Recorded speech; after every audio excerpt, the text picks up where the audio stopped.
This year has been rather intense for everybody, and yet we still need to be able to function as humans. How can you stay strong and keep on going? By making yourself strong and taking proactive actions to make yourself more resilient. So today I want to talk about that.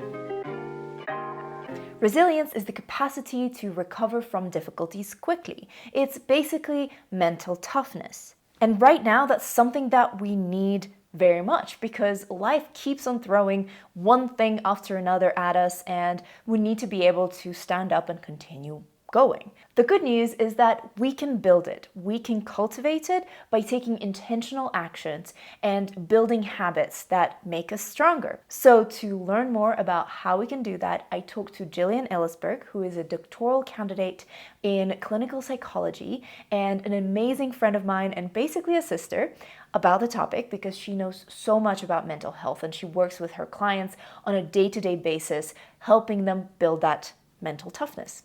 Here's our conversation. Hi, Jillian. How are you? I'm good. So excited to have this conversation. Oh, me too. And I think that we need to jump straight into it by starting to define what resiliency is. So, what is resiliency and why do we need to cultivate it? Okay, so it's basically the idea that we're going through a lot right now. Everything is hard, and yet we still need to keep going. So we need to build up our skills so that we can continue to endure whatever comes our way, and then use these difficult situations to grow and learn and become better people instead of like letting it get us down and making the hardships harder. And what steps would you recommend for us to take in order to build it? Well, I have a couple of ideas today, and I'm just going to list them and then we can get into them. One idea is having a community, staying present with yourself, avoiding rumination. We'll get into what that means.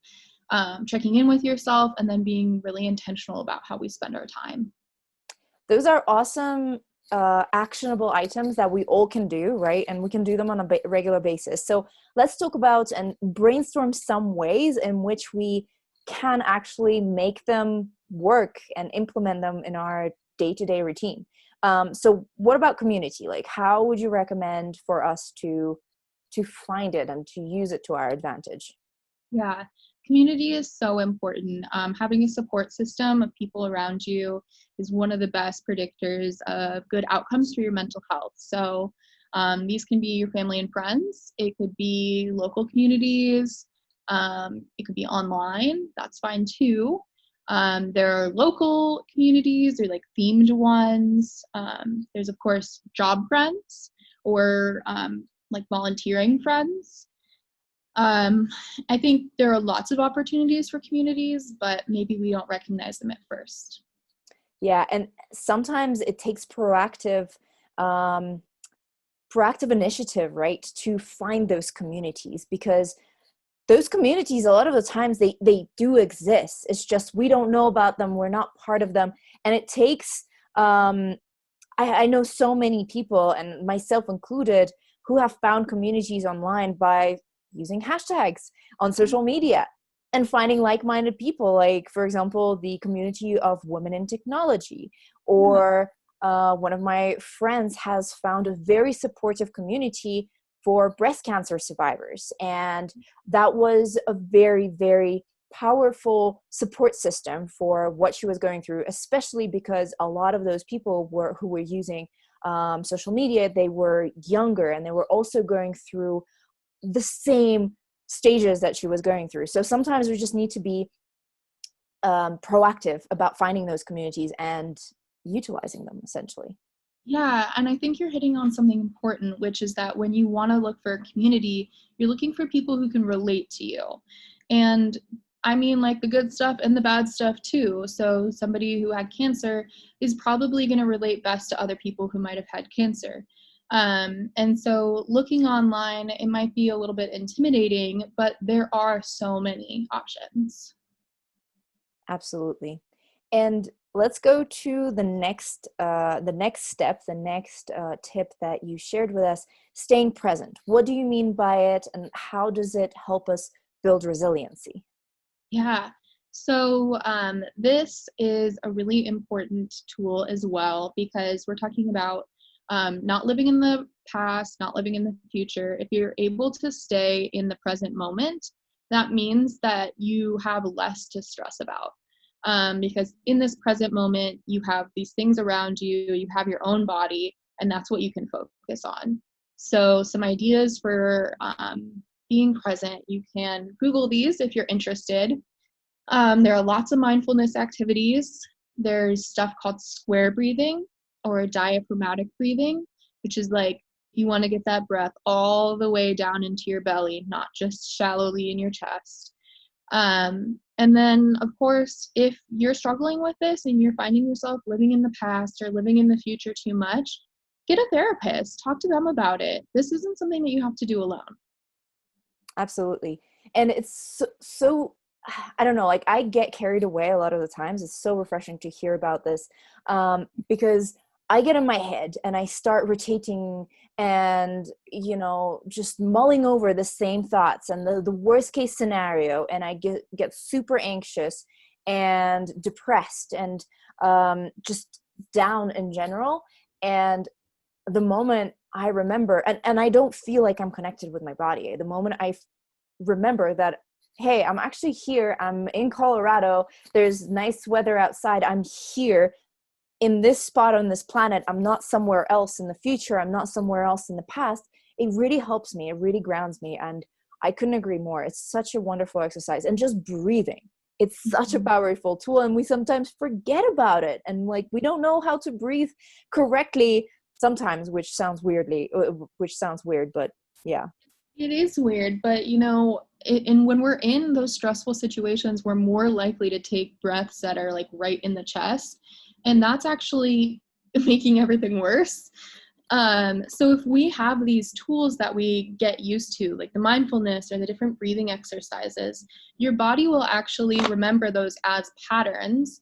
And then like when you're stressed in the future, it'll automatically switch you to the diaphragmatic breathing.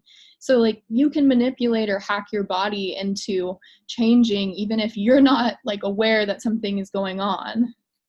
Absolutely. Yeah, I read somewhere that when we're breathing shallow with our chest, it actually signals our brain that we are in danger, because that's one of the symptoms of the fight or flight response, right? Yeah. And that sends our bodies into a spiral of those reactions that put us into a stress mode. And that just escalates the situation even further. Totally. And what you're talking about is the difference between something called the sympathetic nervous system and the parasympathetic nervous system. The sympathetic nervous system is when we're shallow breathing, we're in fight or flight. Parasympathetic is when we're super relaxed, or, when you're sleeping and you're taking those really deep breaths, you're in the parasympathetic mode. So making our bodies enter that mode is going to calm us down. Interesting. I'm gonna have to read up on those modes. They sound really, really interesting. Yeah. And also for everybody who is watching this, if you are finding it difficult to get back to your body, if you want to practice mindfulness on a regular basis and you want technology to help you, there is a list of mindfulness apps that I have created that I will link in the description in case if you want to use technology to your advantage. But Jillian, let's move on to the word that I cannot pronounce as someone who is not a native speaker. Remuneration? Rumination. Rumination. Well, yeah. Yeah. Okay. I was wondering if there was a better word for it, but I couldn't come up with one, so whatever. No rumination. So that basically just means like, it's kind of going back to what we were saying. Don't live in the past. You're not sitting there overthinking something that happened, thinking about something really traumatic from your past.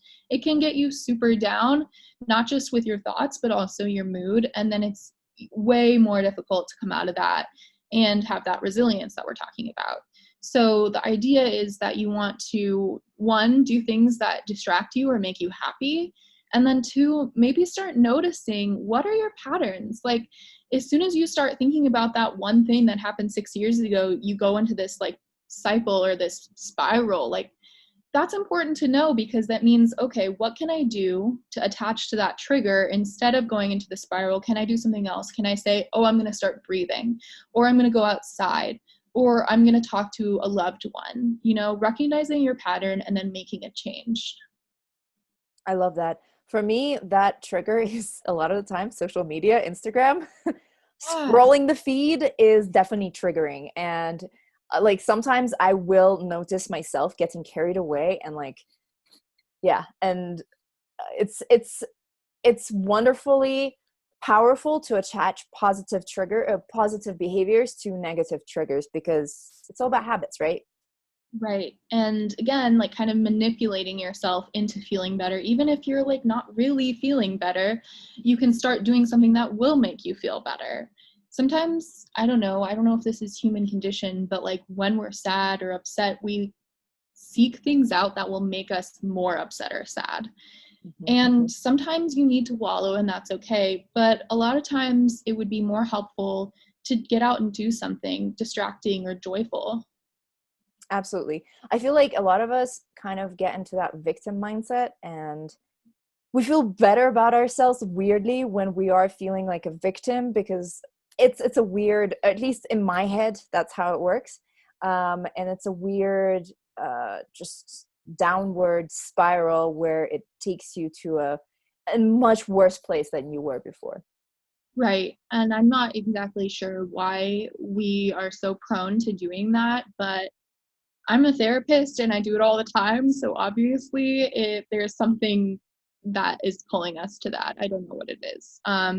But, you know, noticing those patterns, making changes, that's all we can do. Maybe we can't change that we want to spiral, but we can change what we do with it. Absolutely. And there is a potentially helpful post for all of you who are interested in attaching positive behaviors and also practicing positive behaviors, getting yourself out of that state. There is a post about gratitude, which was absolutely life-changing when I started practicing it. So I will leave a link to it in the description, and also a post about habit creation, because it's all about habits, just like Jillian and I have been talking about. And there are ways in which you can hack habit creation, and it is very important to take advantage of those tips in order to make your life better. So again, the link will be in the description, and there's a habit formation worksheet in there as well. So yeah, enjoy that. But let's get on to the regular check-ins. First of all, why do you think this is a powerful tool when it comes to building resiliency? And also, how can we do that? Is there an easy way to incorporate it into our daily or weekly routine? Yeah, I think so.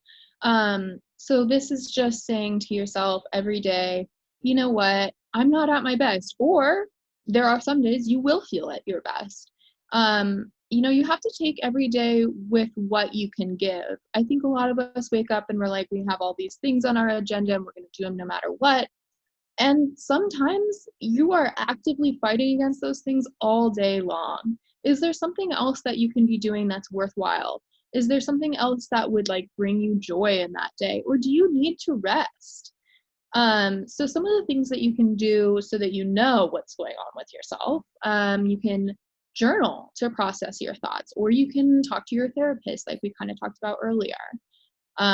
You can create daily routines and kind of reflect on how you feel throughout that routine. Is this bringing me a sense of joy or relaxation or mastery? Or does this feel terrible all day long? That's kind of an indication that there needs to be a change. And then the last thing is trying something called body scans. And this is something you can Google as well if you'd like. But it's basically just an activity where you go through each part of your body and you notice how it's feeling. Sometimes we can get so wrapped up in our minds we forget about our body. But our body has a lot of information that it can give us about what we're capable of that day and how we're feeling and what we need.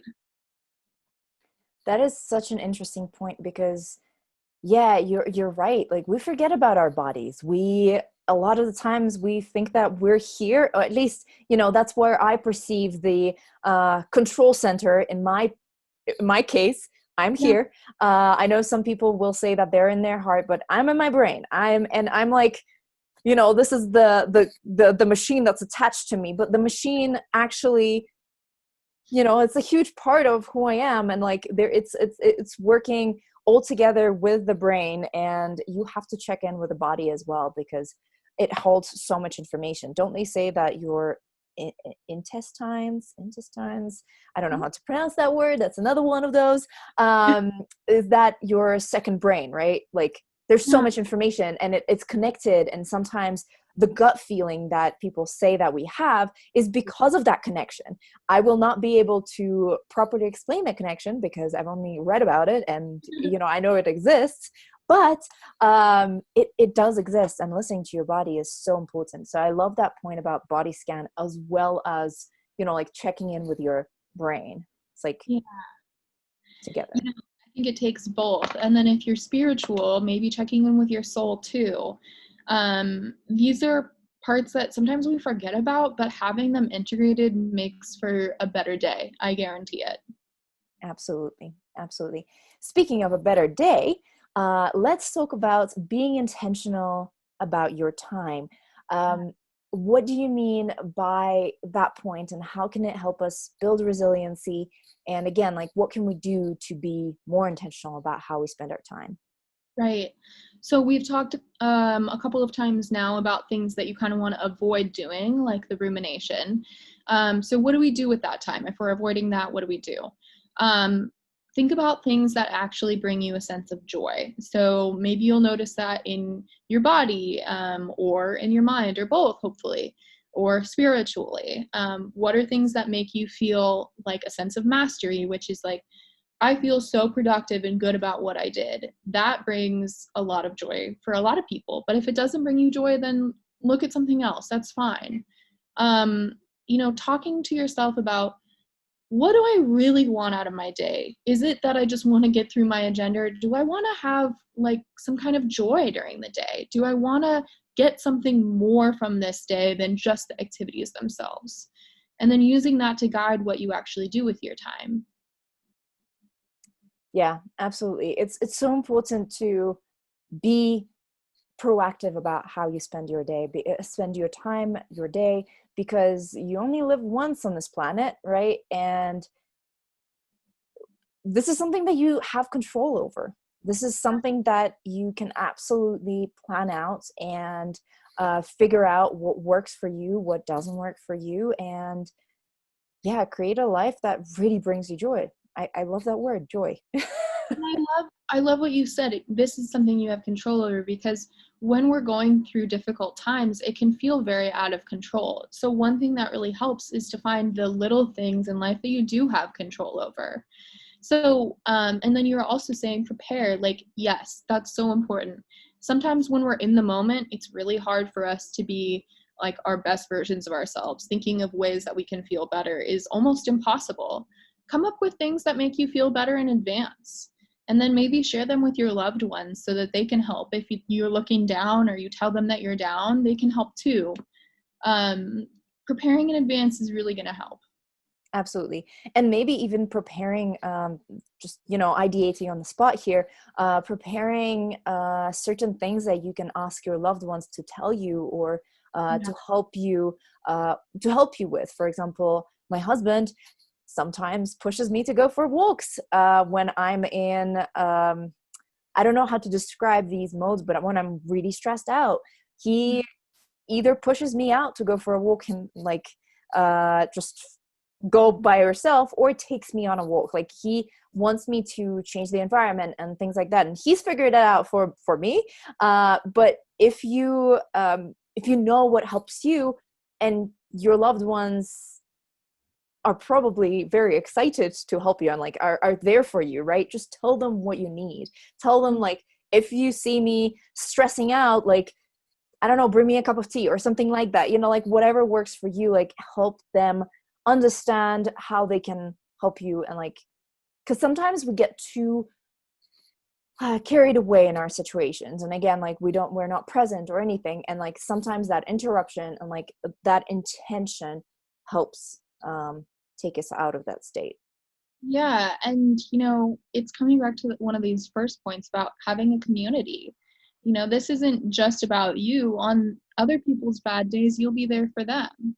And when you're able to share exactly what you need to feel better, it's so much easier to help somebody. Like, it is easier because you know what to do, but it's also easier on your mental health because you're not just sitting there like, I don't know how to help you. So, yes, please write down the things that would help you in advance.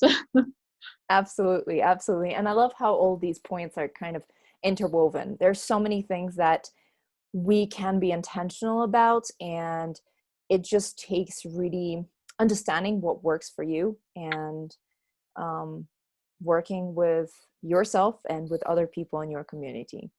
Yeah, it might seem intimidating as far as, how difficult the times have been lately. That doesn't mean that we can't get through it. Absolutely.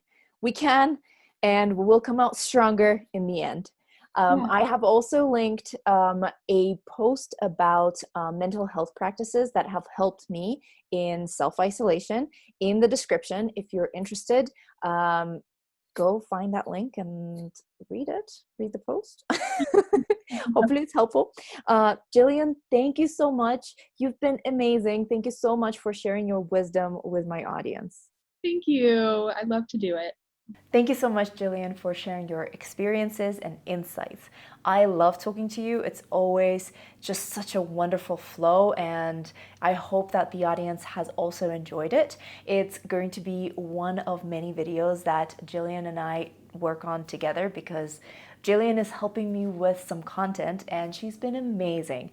And having her insight in that process has been just wonderful. We've been bouncing ideas off of each other and it's just been amazing. So thank you, Jillian, once again. I can't wait to do more of these. As for the resources mentioned throughout this conversation, I will leave all the links to them in the description. Like this video if you've enjoyed it, share it with a friend who is also potentially struggling throughout these times, because let's be honest, we are all struggling.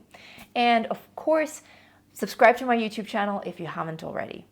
We can also be friends on other social media. You can find me as Coding Blonde. Have a wonderful time of the day you're currently experiencing. Bye.